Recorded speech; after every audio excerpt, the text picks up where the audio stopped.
पांचवा flute. Flute मतलब flute किसको बोलते हैं आप जानते हैं? बांसुरी को बोलते हैं फ्लूट। फ्लूट बांसुरी मतलब जिस आवाज को सुनकर मन मोहित हो जाए, हटने की इच्छा नहीं हो, वो है फ्लूट। और फ्लूट में ध्यान रखना, विनय भी है, विवेक भी है, वात्सल्य भी है और वैराग्य भी है। साथ में क्या हो? जो वैराग्य भी हो, वो फ्लूट वाले वचन कहलाते हैं। बस वो फ्लूट आपको बोलना है। मैंने शुरुआत ही कोयल से करी थी कि कोयल जैसे गाती है तो उस कोयल के गाने सब सुनते हैं, इसलिए जब बांसुरी से जब जो आवाज निकलती है उस बांसुरी में अच्छे अच्छे लोग दीवाने हो जाते हैं, अच्छे अच्छे लोग पागल हो जाते हैं, अच्छे अच्छे लोग कहते हैं वंस मोर। क्या आपकी वाणी फ्लूट की रिप्रेजेंट कर रही है? क्या जब आप बोलते हो तो कहते हैं वंस मोर, आप बोलते रहो, हम आपको सुनते रहें, आपकी वाणी में बड़ा मिठास है, आप जब बोलते हो तो ऐसा लगता है कि हम सुनते ही रहें। फ्लूट था, मुझे दो लोगों की वाणी बहुत अच्छी लगती थी, मैं बहुत सुनता था, पूज्य मुनिवर क्षमा सागर जी महाराज जी की वाणी, और एक हम बहुत प्रभावित थे। मतलब आपको लगेगा कि साधु होने के बाद, लेकिन जो चीज अच्छी होती है अच्छा बोलना चाहिए। उनकी वाणी बड़ी मीठी लगती थी और मैं सुनता था। वह बेनाराज जी की वाणी बड़ी मीठी लगती थी, वो बोलते थे तो ऐसा लगता था वो बोलते जाएं बोलते जाएं, वही बात दूसरा बोल रहा है और वही बात को बोलते थे, बिल्कुल ऐसे प्रभावित कर जाती थी, ऐसा लगता था। तो वो होना चाहिए, आपकी वाणी में मिठास होना चाहिए, फ्लूट होना चाहिए, बांसुरी जैसी होनी चाहिए वो बात। तो निश्चित तौर से ये मान के चलना। और अगर कोई आपसे व्यवहार भी गलत कर रहा है और कुछ गलत भी बोल रहा है, उसके बावजूद भी आपको क्या करना है? आपको किंतु परंतु नहीं करना है। आपको ऐसा नहीं बोलना है कि इसने ऐसा कैसा बोल दिया। जैसे भी आपको मैंने बताया था, आचार्य भगवत हर चीज को, हर बात को इस प्रकार से रिप्रेजेंट करते थे, इस प्रकार से बताते थे कि उनकी इस बात को लेकर, उनकी इस बात को सुनकर लगता था कि वास्तविकता में बहुत। अभी हाल आपसे मैंने कहा ना, एक संस्मरण हमेशा बोलता हूँ आचार्य महाराज का मैं, कि वो बात मुझे बार बार याद आती है। मुझे लगता है कि उसको बार बार सबको बताना चाहिए कि आचार्य श्री जी कैसे थे, उनका व्यवहार कैसा था, उनका व्यक्तित्व कैसा था, उनकी सोच कितनी ऊंची थी, वो कहाँ से प्रारंभ करते थे। हमारी सोच भी नहीं हो सकती, वो वहां से प्रारंभ करते थे, वो वहां से बात को अपनी रखते थे। आचार्य भगवान कुंडलपुर में, अभी हाल एक दिन हमने और बताया था कि कुंडलपुर में आचार्य भगवान गर्मी की बात थी, और दमोह में इस चीज को मैंने बताया था कि गर्मी की बात थी और गर्मी में वहां पर शिविर लगा था। शिविर कौन सा शिविर लगा था? गर्मी का शिविर, सुत आराधना शिविर लगा था। पूरे देश के तमाम विद्वान इसलिए आए थे कुंडलपुर, बुलवाया था कुंडलपुर कमेटी ने कि वहां पर बड़े बाबा के टुकड़े टुकड़े नहीं हुए, बड़े बाबा स्थिर हैं और स्थायी हैं, वहाँ कुछ भी नहीं हुआ। इसलिए पूरे देश के पत्रकारों को उस वक्त बुलाया था और गर्मी में 3-4 दिन का वो शिविर चला था। उस 3-4 दिन के शिविर में पूज्य गुरुदेव ने सुबह 2 घंटा, दोपहर को 3 घंटा, 5-5, 6-6 घंटा लगातार बोलते गए लगातार। और उन सब जितने विद्वान आए थे उन विद्वानों को इतना दिया, विद्वान लोग बोलने लगे कि वास्तविकता में आपने जो दिया है वो बहुत कुछ, और इतना तो हमें आज तक नहीं मिला। विद्वानों के प्रश्न और गुरुदेव के उत्तर। उस भर गर्मी में जून के समय आचार्य भगवान के ज्ञान सागर समाधि दिवस मनाया था। उस समय 3 दिन का वो शिविर था। तो बहुत मजे की बात आपको मैं बता रहा हूँ कि उस समय हुआ ये कि आखिरी दिन में वहीं बैठा था ऊपर पार्श्वनाथ मंदिर में आचार्य श्री जी और सभी लोग बैठे थे। और उस समय जो विद्वान लोग थे, उन विद्वानों में जो कलकत्ता के, गुवाहाटी के जो हैं जैन गजट के संपादक, क्या नाम, कपूर चंद जी, बिल्कुल भैया जी से बता रहे, कपूर चंद जी ने बहुत अच्छे से निवेदन किया। आचार्य भगवान प्रसन्न हो गए, हमें क्या पता था इतने सारे अनसुलझे प्रश्नों का उत्तर आपने यहाँ दे दिया। लेकिन पूज्य गुरुदेव, मैं आपसे एक भावना रखता हूँ, वो भावना ये है कि गुरुदेव आपके वैराग्य का कारण तो आप बता दो, आपके वैराग्य का कारण तो बता दो। तब प्रशांत जी आचार्य श्री जी की बात सुनना, आचार्य श्री जी मुस्कुरा रहे हैं, कुछ नहीं बोल रहे हैं। और फिर उसके बाद दूसरे विद्वानों ने बोला, आचार्य भगवान इतनी सारी आपने असरफियां दी, एक ही असरफी दे दो, आपके वैराग्य का कारण आप बता दो, हम तो धन्य हो जाएंगे अगर आप आपके वैराग्य का कारण बता दोगे। तो आचार्य श्री बोलते हैं, वैराग्य अकथ्य होता है, वैराग्य अकथ्य होता है, वैराग्य बताया नहीं जाता है। फिर विद्वान तो विद्वान होते हैं। तो उसमें ब्रह्मपुर वाले, क्या नाम उनका, ब्रह्मपुर वाले हैं ना एक और, सुरेंद्र भारती। अच्छा, इसी इतने पुराण ग्रंथ लिखे पढ़े हैं, और आप बोल रहे हो अच्छा श्री, फिर तो अच्छा श्री उन्होंने कहा ध्यान रखना किसी तीर्थंकर ने अपना वैराग्य बताया है। जब सब लोग उदास हो गए तब आचार्य श्री जी ने बात बोली और बड़ी ऐसी बात बोली मुझे बार बार याद आती है, उसको बार बार याद करता हूँ। आचार्य श्री जी ने जो बात बोली वो आचार्य श्री जी ने ये बोला, बोले देखो भैया मैं बताने को बता दूंगा लेकिन मैं अपने मुख से अपनी बात करूंगा तो वो स्वप्रशंसा कहलाएगी और स्वप्रशंसा कहलाएगी तो परात्म निंदा प्रशंसे सदसत गुणोद भावने च नीचेर गोत्र से मैं नीच गोत्र का बंद क्यों करा रहे हो भैया विद्वान लोग आप। ये बात गुरुदेव ने कही, सब विद्वान चुप, किसी के मुख से बात नहीं निकली कि गुरुदेव क्या बोल रहे हो आप। कितनी ऊंची सोच कि मैं मेरे वैराग्य की बात अपने मुख से करूंगा तो मेरी प्रशंसा हो जाएगी और मैंने प्रशंसा स्वयं कर ली तो मैं नीच गोत्र का बंद करूंगा। और हम दिन रात 24 घंटे अपनी प्रशंसा में लगे हैं, 24 घंटे हम नीच गोत्र का बंद कर रहे हैं और फिर कह रहे हैं कि हमें भी प्रशांत जी जैसा पैसे वाले बनना है। तो कैसे बन पाओगे? मुझे भी एकांत जी जैसा बनना, मुझे भोक्ता वाले जैसा बनना, मुझे भी खंडवा वाले। जब बन पाओगे जब आप अपनी प्रशंसा नहीं दूसरों की प्रशंसा करोगे। दूसरी बात वहीं पर चल रही थी तो एक विद्वान जो हैं उन्होंने वहाँ बात रखी, जो अभी अध्यक्ष थे पिछली बार, नाम भूल रहा हूँ, जो दो भाई है ना उसके तुम्हारे, उन्होंने बात रखी कि आचार्य भगवान अभी एक ग्रंथ चल रहा है, मंगलम भगवान वीरो मंगलम गोतमो गणी मंगलम कुंदु कंदार जैन धर्म से पुष्पदंत तो चल रहा है। आपको इसमें बोलना चाहिए, पूरे देश के पत्रकार बंधु आए और आप अपनी वाणी से बोलोगे तो निश्चित तौर से जो आप कहोगे तो सब लोग मानेंगे हम लिखने बैठे हैं, आप बोलिए। आचार्य श्री जी का शब्द क्या था? आचार्य श्री जी बोलते हैं ये कार्य मेरा नहीं है, ये कार्य विद्वानों का है। मैं क्या बोलूं कि वो कुंद कुंद ही रहेंगे, पुष्पदंत नहीं रहेंगे। महाराज जी इसको काट कर पुष्पदंत बोल रहे थे, बोले ये मेरा कार्य नहीं। तो वहीं वो जो विद्वान थे उन्होंने बहुत अच्छे से बोला, नहीं सनजी मनोज जी ने एक और भैया हैं नहीं, तो उन्होंने नाम याद नहीं आ रहा है हमें, तो उन्होंने क्या कहा, उन्होंने ये कहा, अध्यक्ष थे उस समय वो विद्युत परिषद के, तो उन्होंने एक बात बोली, बोले मैंने तत्वार्थ सूत्र पर पुस्तक भी लिखी और मैं इतने साल से तत्वार्थ सूत्र पर प्रवचन कर रहा हूं, इतने साल हो गए प्रवचन करते करते, खूब चिंतन भी किया है, लेकिन प्रैक्टिकल सूत्र का आज देखा। जब प्रशंसा की बात हुई अपने आप की तो आपने वैराग्य की बात आई तो आपने कहा स्व प्रशंसा हो जाएगी। जब दूसरे के लिए बात बोली ये मेरा काम नहीं है, निंदा की बात आई तो ये मेरा काम नहीं है, और प्रशंसा की बात हुई तो मुझे प्रशंसा नहीं करना है। ये प्रैक्टिकल ओमा स्वामी का सूत्र हमने खूब पढ़ाया है, खूब प्रवचन किया, और प्रैक्टिकल आज देखने को आपके पास हमें मिला है। परात्म निंदा प्रशंसे सदसत उन भावने से नीचे गोत्र से। गुरुदेव इसलिए महान नहीं थे, गुरुदेव इसलिए महान थे कि उनका हर कार्य बहुत सोच समझ के होता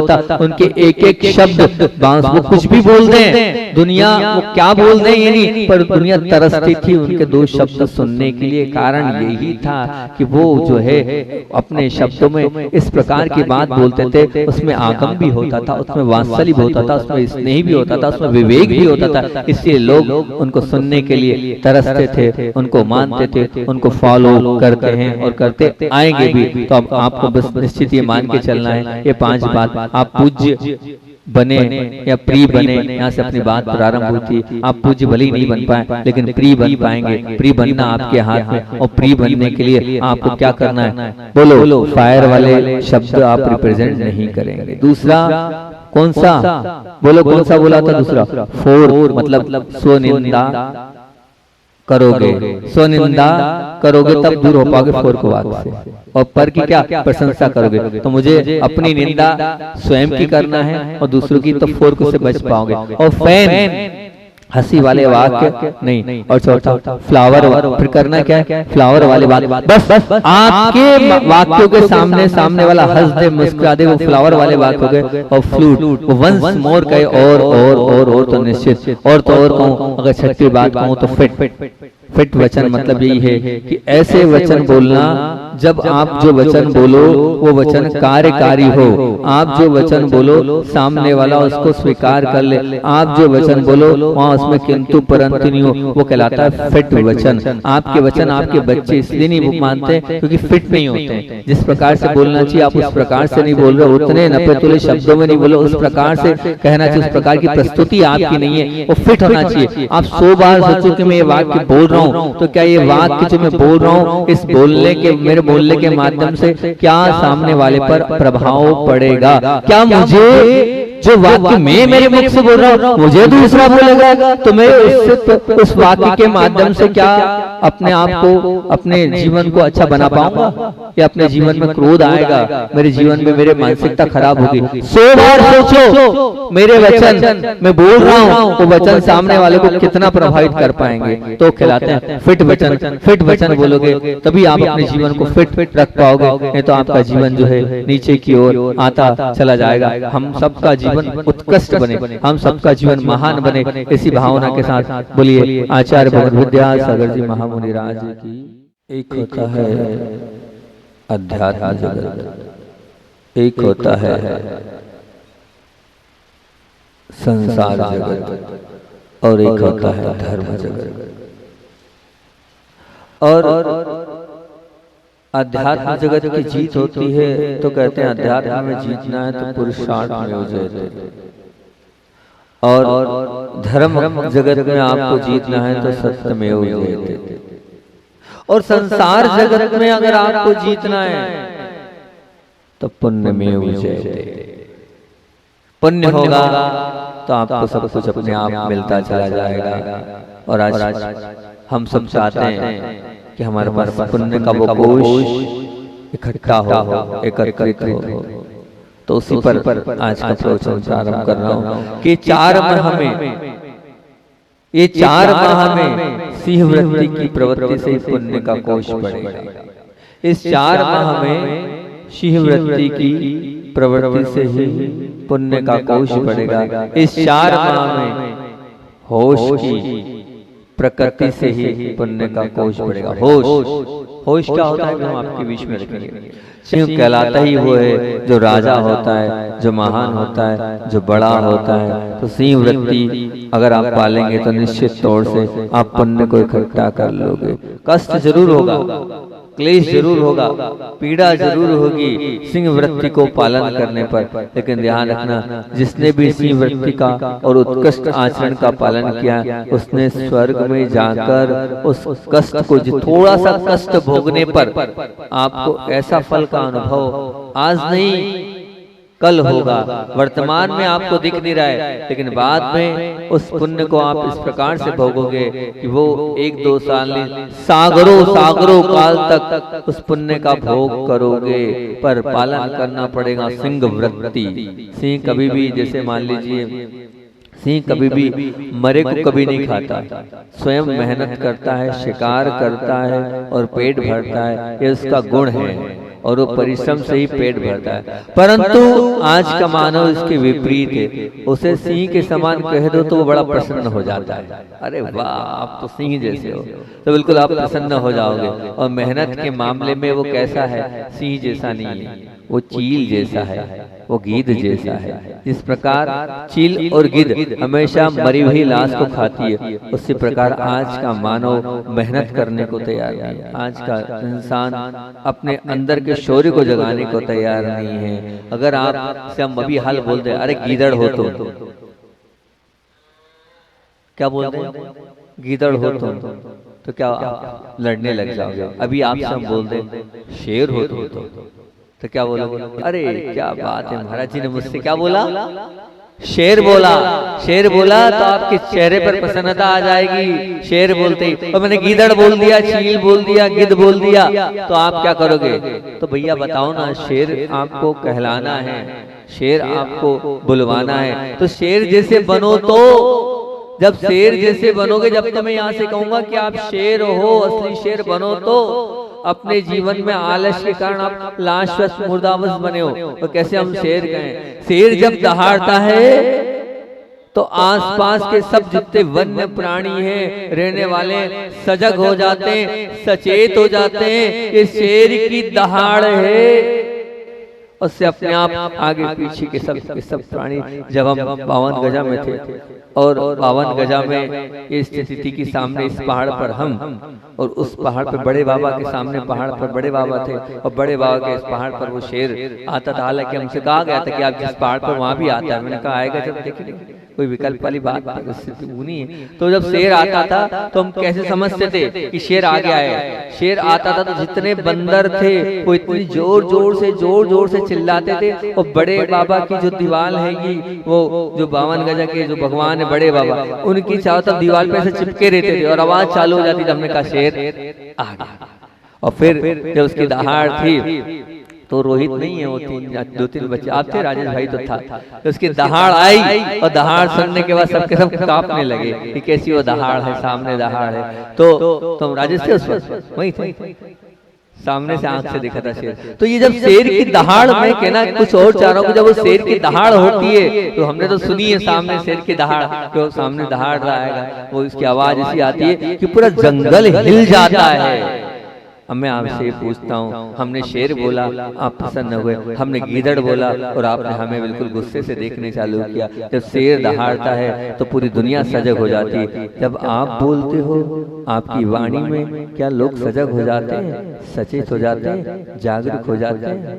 बोलो ना, आपकी वाणी में इतना दम है, आपकी वाणी में इतनी ताकत है कि मैं जब बोलूं तो सब लोग सजग हो जाएं, सचेत हो जाएं और मेरी बात मान लें। तब तो मैं आपसे शेर कहूंगा, नहीं तो शेर में आपसे नहीं कहूंगा। आज के चिंतन अलग ही चिंतन लेके आप लोगों के बीच में आया हूं। सिंह कभी भी दूसरे दिन के लिए नहीं रखता है। आप सिंह वर्ती वाले हो, आप सिंह से प्रसन्न होते हो, तो सिंह कभी भी दूसरे दिन के लिए नहीं रखता है। आज पेट भर गया और कल के लिए रख ले, ऐसा है नहीं। वो निर्लोभी है, निष्परिग्रही है, वो निर्लोभी है, वो निष्परिग्रही है। परंतु आज का मानव कल की चिंता करता तो ठीक, लेकिन वो तो जीवन के हर पल की चिंता में लगा हुआ है।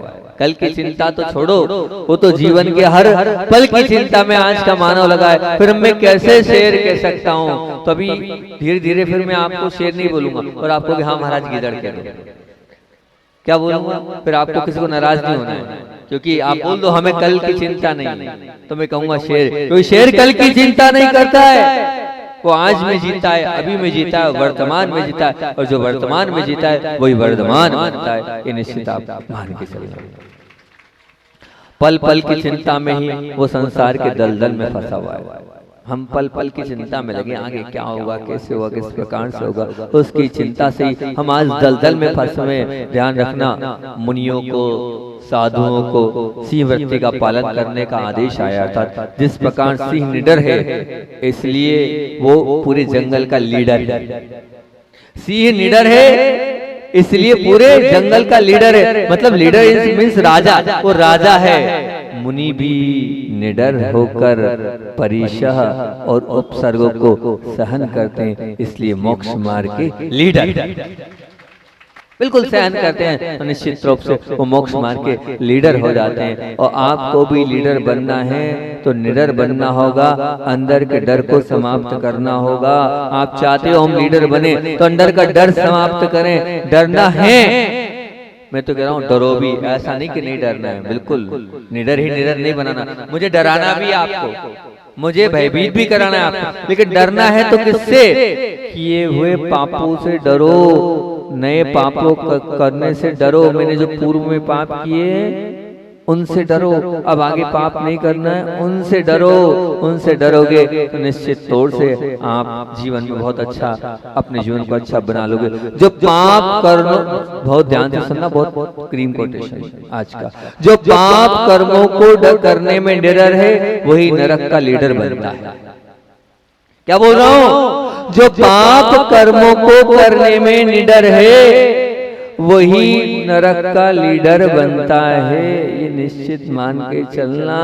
इसलिए पाप कर्म मत करो, निडरता से करते चले जा रहे हो, आपको फिर लीडरता मिलेगी, निश्चित मिलेगी, अध्यक्षता मिलेगी, राजा बनोगे, लेकिन नरकों के राजा बनोगे। नरक में नहीं जाना है तो पाप कर्म निडरता से मत करो। जो पुण्य कर्मों को निडरता से करता है वो स्वर्ग की लीडरता अर्थात स्वर्ग में जाकर बड़ा बनता है। अब पुण्य कर्म को निडरता से करो ना, क्या थाट से पूजन, अभिषेक, शांति धारा हम करेंगे तो निश्चित आप इस स्वर्ग के लीडर बनोगे। और जो मायाचारी, ध्यान रखना माताओं आप बहुत करते हो, जो मायाचारी को निडरता से करता है वो तिर्यंश गति की लीडरता को प्राप्त करता है।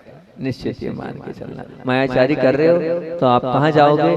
तिर्यंश गति की लिटता को प्राप्त करोगे। जिन्होंने अपने जीवन को, चाहे वो धार्मिक कार्य हो, चाहे वो सामाजिक कार्य हो, चाहे वो पारिवारिक कार्य हो, चाहे वो व्यापारिक कार्य हो, चाहे वो व्यवहारिक कार्य हो, कोई से भी कार्य हो, सिंह की तरह निडरता के साथ और सच्चा और श्रद्धा और शुद्ध जीवन जिया है, वही बिना बनाए लीडर बन जाता है। ये मान के चलना। आप लीडर बन सकते हो घर के, पर क्या करना है? तो आपको सच्चा और अच्छा जीवन बनाना है, तो उसके लिए क्या करना पड़ेगा? शुद्धता से करोगे तभी आप लीडर बन जाओगे। और बिना पूजाए आप पूजे जाओगे, और बिना आदर भाव कोई जरूरत नहीं आपके अपने आप बने होती चलिए। इसलिए सिंह वृत्ति को अर्थात ये निश्चित मान के चलना, उत्कृष्ट आचरण को अपने जीवन जियो तो निश्चित तौर से आपका कल्याण निहित है। हम सिंह वृत्ति का पालन करें तो हम सिंह वृत्ति को हम अपने जीवन में लाएंगे। सिंह वृत्ति मतलब मेरा जीवन उत्कृष्ट हो। क्या आप जहाँ पर हो वहाँ बहुत अच्छे से उत्कृष्टता से पालन कर रहे हो? अगर उत्कृष्टता से पालन कर रहे हो तो बहुत अच्छी बात है, और उत्कृष्टता आपके जीवन में नहीं है तो कोई मतलब नहीं है। ये निश्चित मान के चलना। ये 4 माह मिले आपको सिंह वृत्ति से पालन करना है, तभी पुण्य का कोश बढ़ेगा। और सिंह वृत्ति से पालन नहीं करोगे तो ये ध्यान रखना, आपके जीवन में पुण्य का कोश नहीं बढ़ेगा, पुण्य आपका छीन होता चला जाएगा। और ये 4 माह में होश की प्रकृति से ही पुण्य का कोश बढ़ेगा। क्या बोल रहा हूं? होश की प्रकृति से ही पुण्य का, होश की प्रकृति का मतलब क्या? होश से ही पुण्य का कोश कैसे बढ़ेगा? तो आज संसारी प्राणी धन के कोश को बढ़ाने में लगा है, परंतु पुण्य के कोश को बढ़ाने के लिए सोच ही नहीं रहा, और वो बढ़ेगा भी नहीं। कोश को बढ़ाएगा तो क्यों नहीं? क्योंकि होश से तात्पर्य ये है हम जो कर रहे हैं, ध्यान से सुनना, हम जो कर रहे हैं वो भावपूर्वक मन लगाकर करेंगे तो उसकी सार्थकता है।